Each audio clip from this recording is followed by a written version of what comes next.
Hi, my name's Graeme Robertson. I'm a photographer that works for The Guardian. I've been working for The Guardian since about 2005, but I've been a photographer for almost 20 years now.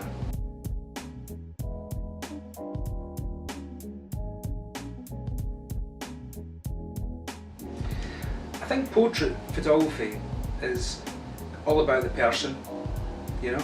Sometimes there's two ways you can look at it. You can either have somebody set up, you can have an organised sort of session with somebody in a studio, or you spend weeks, months in negotiations with that person of what to do, how it will look, etc. Or you have the situation that you turn up and then you scope something to do and you try and sort of gauge what that person is like, how far you could push that person. And sometimes, you know, things come to you. Things come to you that you might want to do a certain sort of picture. So, I think with portrait photography, it is about the person. It can be,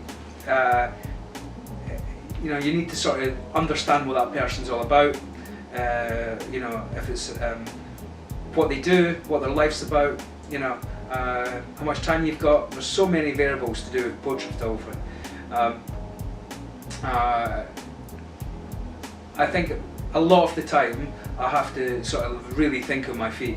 So that means being very organised with my time, understanding where I'm going, what's around, what equipment I have. I'm always very organised with what I bring so that I can sort of shoot at any position or any time.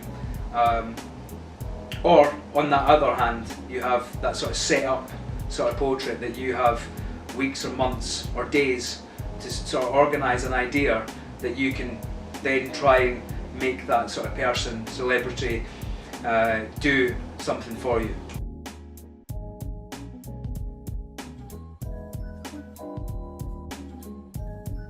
I'm a people's person. I love people. It's one of the reasons that I love portrait photography. If I turn up at a job, or either for my organisation or for a private client, and that person isn't in the best of moods, never ever, when I leave that room, they're probably in a good mood. It doesn't matter if it's a grade A sort of celebrity or everybody needs a little bit of different sort of attention.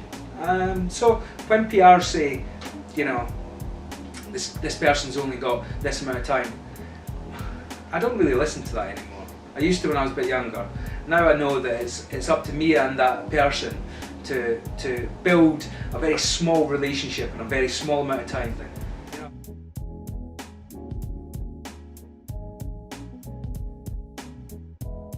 It's a tricky time at the moment, It's a tricky time to get into the industry at a certain level, that's for sure. I think that the advice that I would give to young photographers these days is to shoot your own stuff.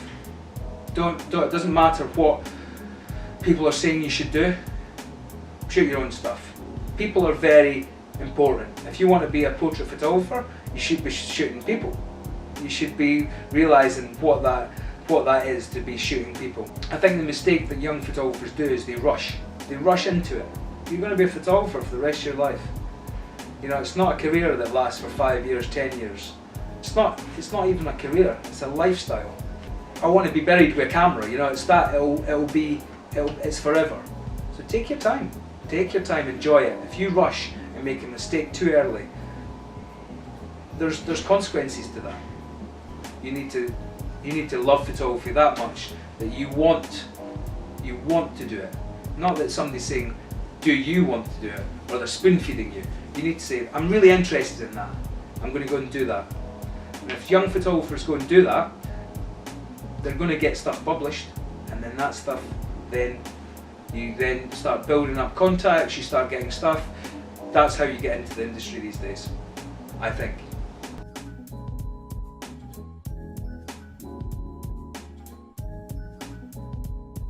So I started off as a printer, so I worked in a dark room, and I think I feel sorry for young photographers now that don't get that experience, because for 3-4 years I spent my whole life in the dark looking at other people's pictures, getting photographers coming in, looking at the contact sheets that I printed off, tell me what the best pictures were and tell me to go and print them.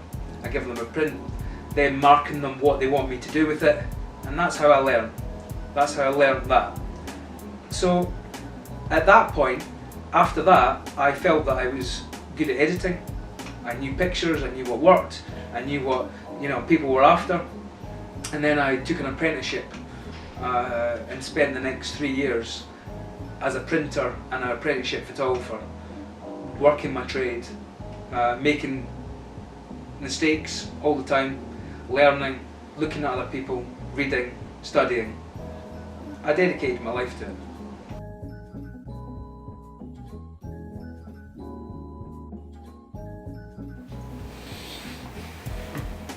I don't think I've ever thought I've made it. I don't think like that. That's never been my ambition to make it. My ambition was to take pictures, full stop. Then